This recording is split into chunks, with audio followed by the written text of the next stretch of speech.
Hello, everybody. I am here with our next author, Alice Taylor. And Alice has been through a journey to be with us. I will just say, I once had an author from the UK who talked to me from Thailand, and this is pretty close to being up there. But Alice is actually here in my home country in the United States. So, Alice, let's just start off with how did you end up in New Orleans this morning where you're broadcasting from? So I wanted to come out to Mardi Gras because I travel one hell of a lot. Like anytime I've got time off work, I'm probably not in the country. I don't believe in having annual leave and staying in England.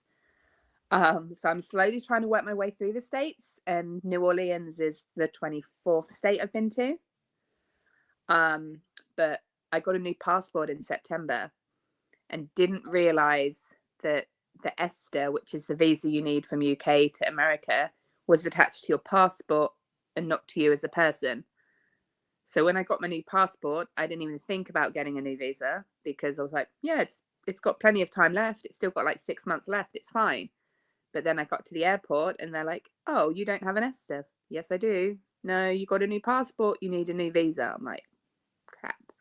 So I applied for one there and then, and it arrived 7 minutes after check-in closed. And even though the computers were on and the staff were still there, they refused to check me in. So I arranged a new flight, had to pay an extra like $700, and flew out like 22 hours later, which meant that I lost my money I was meant to see a musical in New York, and I had a hotel booked, and then I was going to this flight to New Orleans last night. Joyce. Oh, wow. So a real just kind of journey to be here. And I know that you and I communicated, and I was like, hey, I would still love to have you on the show. And so this is just a sad story now. Now I'm kind of like this is not the good Valentine's Day that you deserve. But hopefully you're going to be out there. It's early morning still in New Orleans. What a fun, amazing city. I actually lived in New Orleans for 2 years when I was in graduate school. And what I would say is eat the food. All the I was going to say, I'm so excited about the food. Yep. I want to share your book link into our chat comments here for all of our listeners. If you're listening today, if you're listening in the future, I really want you to be able to check out Alice's book. And Alice, yours is a book of poetry. And I feel like poetry just really speaks to the soul, is a place that comes from the heart. If you could just kind of share a little bit about your book and, how you can only put out the fire and just, so powerful. So I'm going to let you take it away from there.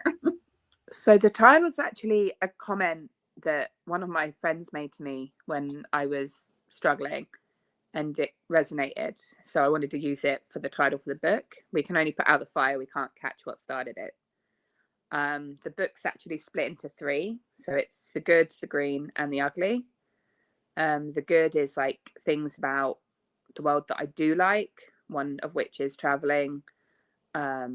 There's a bunch of stuff about me in it, and then the green, I want some of the stuff about like helping the environment and stuff, and then the ugly, the side that people don't necessarily like to talk about, potentially the more interesting ones, but certainly not the happiest ones, and stuff that's happened to me in my life that maybe isn't something that I talk about all that often.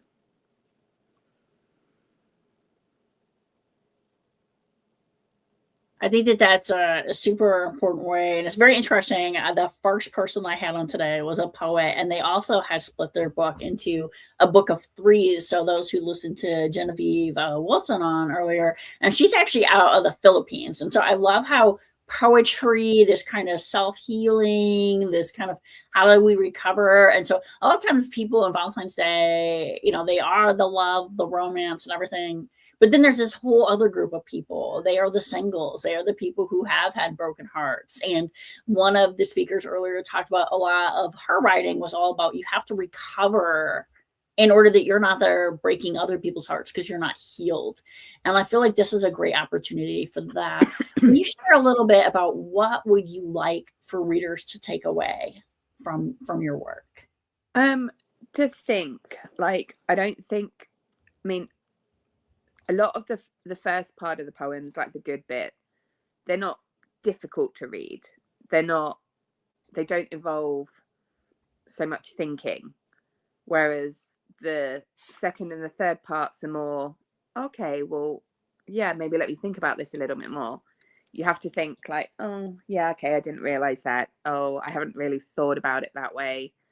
Oh, yeah, I suppose. Oh, I didn't think about it affecting you in that way. So they make you think a little bit more. So, like the varied thinking, I guess. Like writing helps me work through my feelings. And I think putting pen to paper is easier than speaking out and saying it aloud sometimes. So I just wanted to like it to help other people think, okay, well, maybe if I can't necessarily speak it, maybe I can write about it.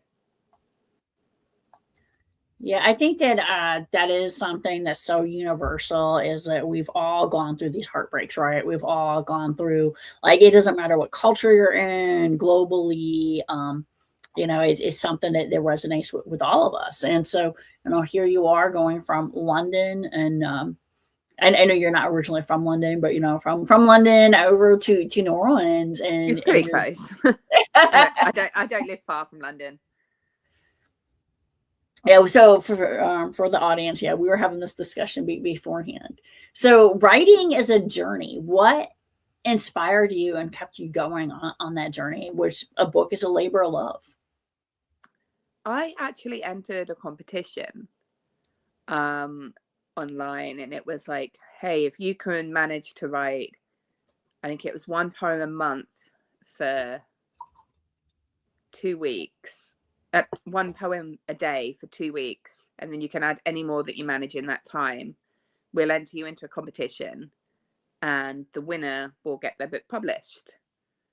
And I was like, yeah, sure. And I asked if you could use poems you'd written before, and there was like, I think so 3 or 4 of them were added on top that I'd already written.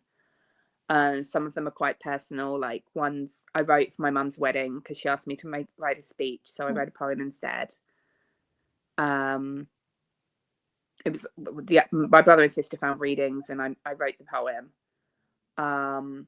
And so I applied, entered the competition, and clearly won.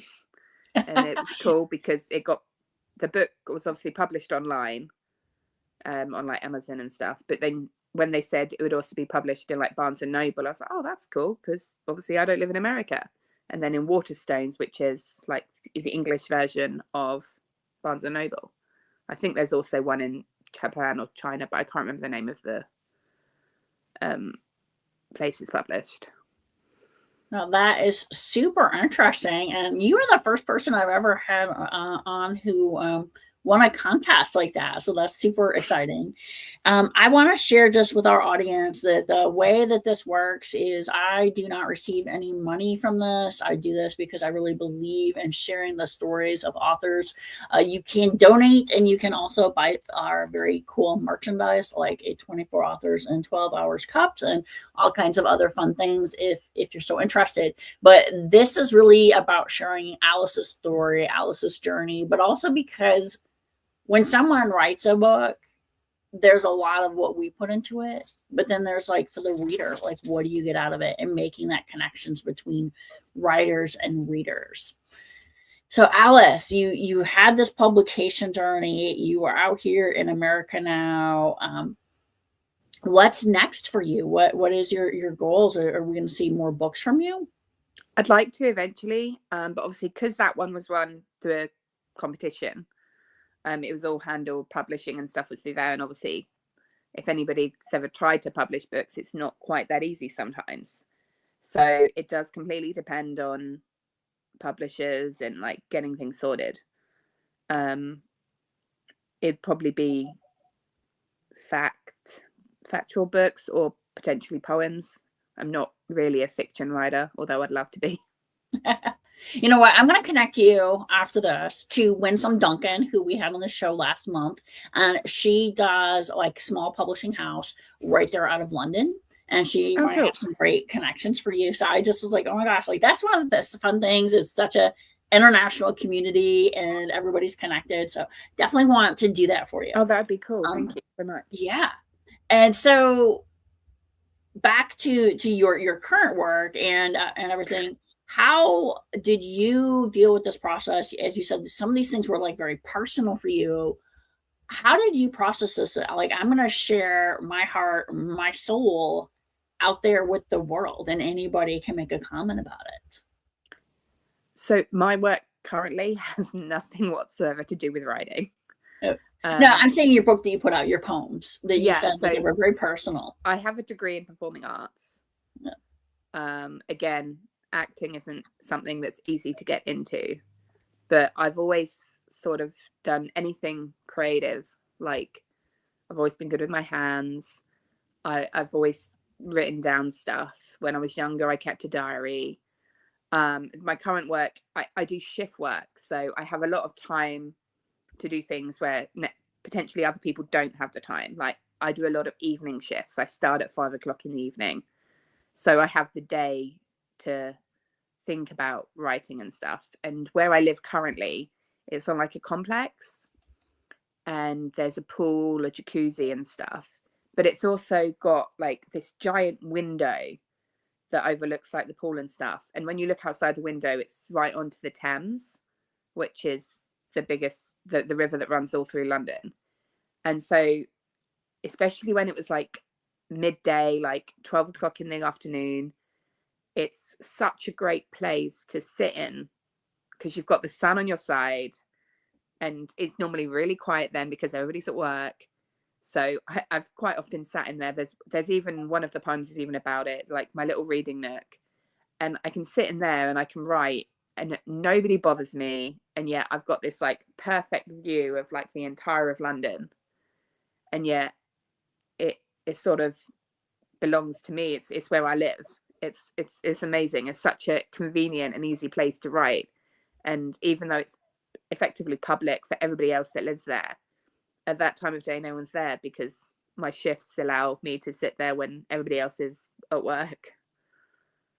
Yeah, I love that. And one of the things that I think is super important as authors is, what is our love language for the audience? And that is reviews.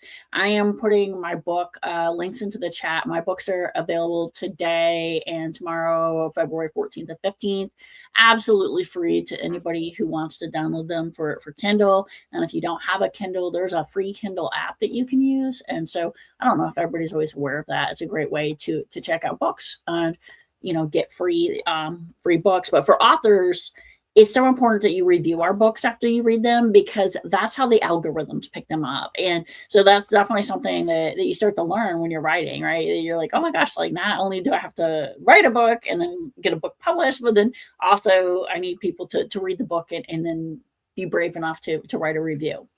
So definitely check out Alice Taylor's book and leave a review for her book, because that would be a great Valentine's Day gift.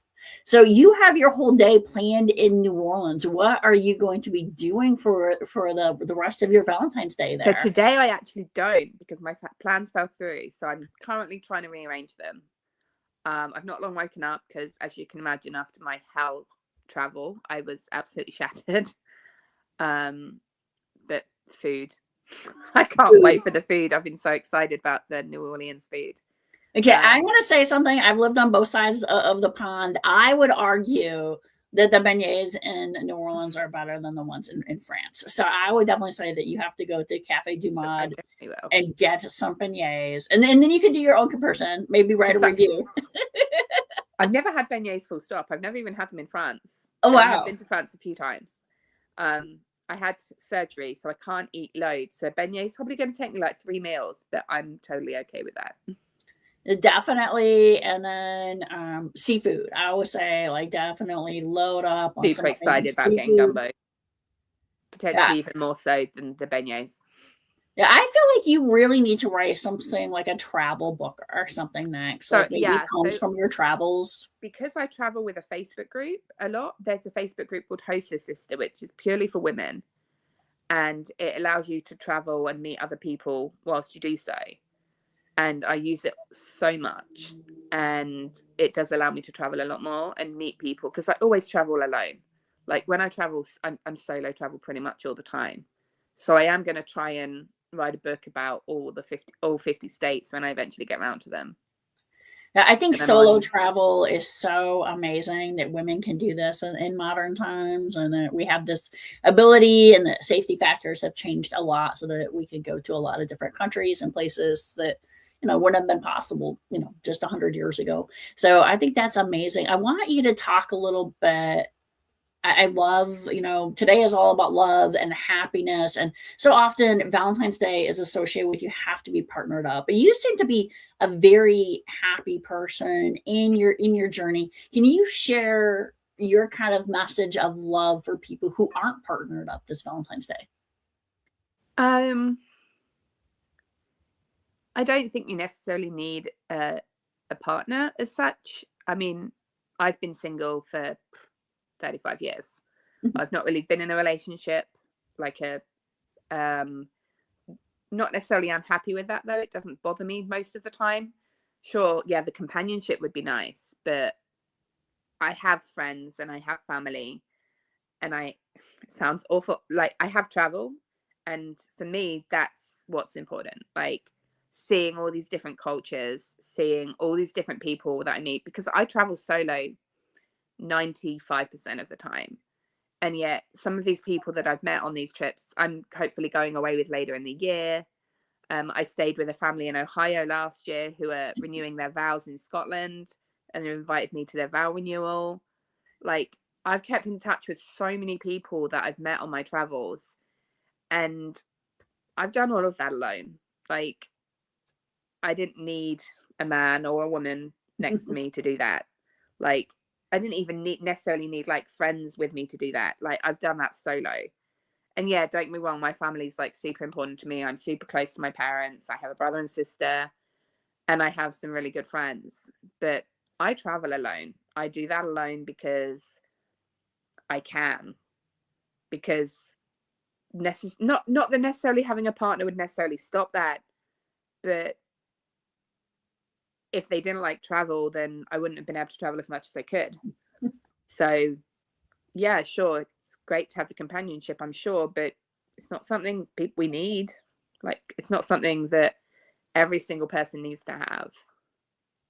I love this message of just love yourself, right? You didn't just find these things like travel or whatever you're passionate about. I live in Gary, Indiana, which probably do not think of as a beach destination, but I live on the southern tip of Lake Michigan. I love to have you out here sometime. I'm right outside Chicago, so it's not that terrible of a flight, actually, to get here. And I just think that your message is super fun, your attitude about this life, and where it really comes back into that kind of piece of poetry, like where you said, like this healing, this happiness, this allows you to travel and to be your own partner. Like you don't Definitely. need to just be in this coupled up state. And I think that is something that we're realizing more and more, and shifting Valentine's Day away from being like you have to have this sense of loneliness to a sense of like, what, like self-love is the greatest love you can have. 100%. Like, the only thing that like, I would have loved children. I'm not old by any means. I'm 35, but I don't know if maybe like my own children is now in my life, but I'd love to foster or adopt later on in life, I think. And that's sort of bringing love into your life in a different way. Like, it's not just something you've made, like you're helping somebody else by doing the same thing and then bring them into your own love. Like, I don't know. That's something I think I'd like to think about in the future. I think that's so amazing. I have a goddaughter, nieces, nephews, and mentor and teach, and I just find so much of that love. Like you have unlimited love to give, and so it's Yeah, going to come back to you in different ways. And so often society used to teach only romantic love, and I love now that books have changed so much, right? Like you used to pick up a book and it was like a girl meets a prince and then that's it, that's her life. And now we have finally really just even shifted the narrative. I'm almost 20 years older than you, almost like a full generation there. And I just love seeing young women as they grow up now, like have all this confidence, and where it's really become so much more normal and normalized that you have options. It's not like back when the mothers would just plot and try to marry you off for like the highest bidder so that you would have some kind of financial security. Even Disney has changed like that. Like now Yeah. you've got Moana, you've got Brave, like where the main character is a female that doesn't end up with the guy at the end. They don't need a partner in the end to succeed in what they want to do. They both save where they live, and they don't end up with the prince that makes everything happily ever after. They didn't need it. They can do it themselves. Yeah, and it's it's just great to live in a time of recognizing that the great love is you as an autonomous person with the world around you. And I love that you brought up that save the world piece, right? Like we can each make our little tiny step to save the world and contribute to the world around us and make it a better place. Okay, we have had an amazing conversation, and I realized we had a little bit of technical difficulty in the beginning, and now we're already at the end. We're wrapping up. Any last minute words you want to share before we wrap up this amazing, amazing adventure and conversation? Don't be afraid to do things on your own. If you've got issues, which so many people do, write them down if it's too hard to speak about it. Travel, see the world, explore by yourself so you can help yourself heal. I love that. What I will say is now I'm craving some British fish and chips. I want to stand by the river, by the Tower Bridge, and eat some fish and chips at my little favorite shop there. I think it's the second oldest confirmed fish and chip shops in all of London is the place I'm thinking about. But go and enjoy some amazing New Orleans food while you're out there. And Alice, we're going to be in touch because one day I'm going to get you physically out here and we're going to do an interview. So it was wonderful talking to you. That'd be great. Enjoy your travels. I've been to Indianapolis. I've been to Chicago.